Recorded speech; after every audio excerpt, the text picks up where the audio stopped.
Esta historia me la contaba mucho mi abuela. Nos la contaba a todos en la familia. Y ocurrió en su pueblo, en un estado del centro del país, apenas pasando la mitad del siglo pasado.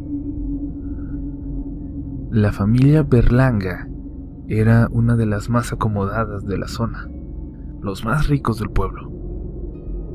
La gente decía que tenían muchos negocios en las grandes ciudades del país, pero por alguna razón decidían seguir viviendo en el pueblo, donde tenían una hacienda enorme, de verdad enorme.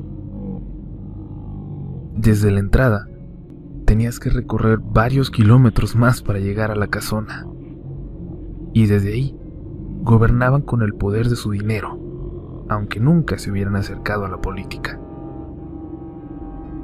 En el pueblo siempre hubo, ¿cómo decirlo?, extrañas desapariciones. Primero, de vez en cuando, algún hombre. Siempre se rumoraba que se habían ido para el norte a trabajar. Pero luego empezó a desaparecer algún muchacho, siempre yéndose sin avisar. Al tiempo, comenzaron a desaparecer también muchachitas, luego niños, luego algunas familias enteras. La gente empezaba a preocuparse, a vivir con miedo. Las historias de brujas y espantos que llegaban en la noche para llevarse a los habitantes de la zona se empezaban a contar con disimulo, con mucho miedo, en las charlas de las viejitas. Pero nada de eso estaba cerca de la verdad. En una ocasión, un campesino salía con una carga de chiles para una gran ciudad, dicen que Guadalajara. A unos kilómetros de la hacienda de los Berlanga, una chiquilla de 12 años se atravesó corriendo en el camino pidiendo ayuda.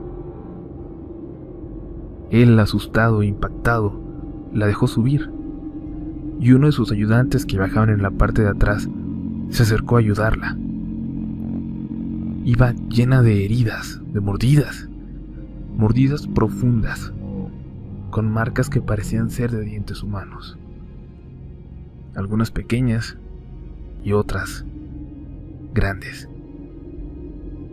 Cuando la limpiaban, tocaron su hombro y la niña chilló de dolor.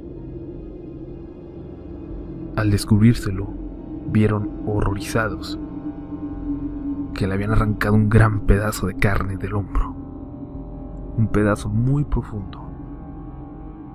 La marca era de una boca enorme, asquerosa, con los dientes chuecos. Aceleraron. La niña les repetía que huyeran, que no fueran al pueblo por ningún motivo, porque la policía no iba a ayudarles. En la ciudad hablaron con la policía local, y un investigador fue hasta el hospital donde estaba la niña, y luego de interrogarla, de hablar con el campesino y con el peón, salió rápidamente. El joven ayudante le pidió permiso al campesino para salir un momento, asustado. Nunca regresó, ni al hospital, ni al pueblo por su familia. La gente dice que algo horrible le pasó. Lo cierto es que al día siguiente, el investigador volvió al hospital. El campesino no había querido dejar a la niña, y él habló con ellos. Esta vez el investigador iba acompañado de un hombre muy elegante, un empresario poderoso, casualmente, rival de negocios de los Berlanga. Les juraron que se haría justicia. A los Berlanga los protegía la policía del pueblo, incluso autoridades estatales. Pero el misterioso empresario era más poderoso. Se dice que habló con el mismísimo Miguel Alemán a unas semanas de que éste tomara posesión como presidente.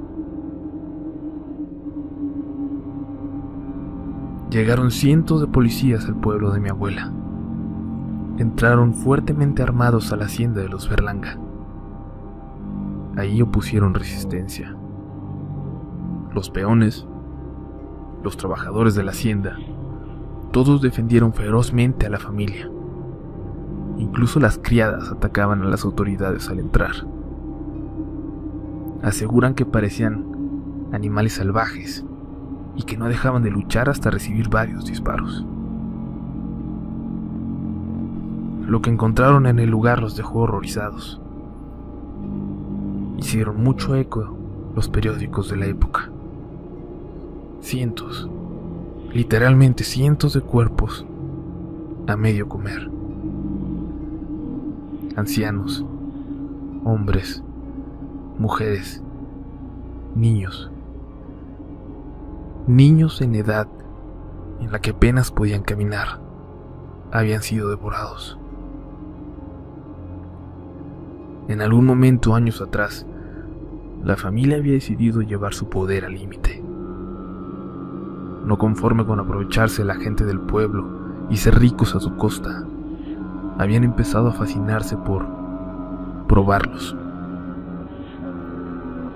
por devorarlos, por hacer rituales horrendos, monstruosos, en los que iban comiéndolos vivos poco a poco, mientras otro grupo de víctimas observaba llena de terror, esperando su turno. La chiquilla que logró escaparse había sido capturada junto a su hermana. Cuando era su turno de participar en el ritual, ambas pelearon con todas sus fuerzas para salvarse. La hermana mayor, de unos 14 años, atacó ferozmente a Miguelito, el más joven de los Berlanga, y le arrancó uno de sus ojos mientras éste mordía como una bestia a su hermana. En la confusión, entre los gritos de dolor del niño, ella logró escapar. El castigo para la otra fue la muerte más dolorosa y cruel a manos de Miguelito y el resto de los Berlanga. Cuando la policía llegó, la joven, aún agonizando, colgaba de las muñecas. La familia la había estado comiendo poco a poco por 2 días. La habían devorado desde sus pies hasta los muslos. La policía se llevó a los que sobrevivieron de la familia Berlanga. La gente del pueblo se encargó de linchar a 2 o 3 peones de la hacienda que habían sobrevivido a la balacera. Pero los Berlanga nunca llegaron a ser procesados, a ser juzgados por sus crímenes. Solo don Abel, el patriarca de la familia, un anciano de casi 70 años. Pero de los demás ya no se volvió a saber nada. Aunque mi abuela cuenta que décadas después, en los 90, cuando volvió al pueblo, los niños aseguraban que entre las ruinas de la hacienda a veces se veía caminar a un hombre con un parche en el ojo. Cuentos seguramente alimentados por esta historia que no ha dejado de contarse en la comunidad. A mí me da curiosidad pensar cuánto les costó a los Berlanga su libertad, en qué ciudad o en qué pueblo se fueron a esconder, y si continuaron con sus macabros ritos. Aún hoy pienso en ellos cada que veo en los periódicos noticias sobre gente que ha desaparecido.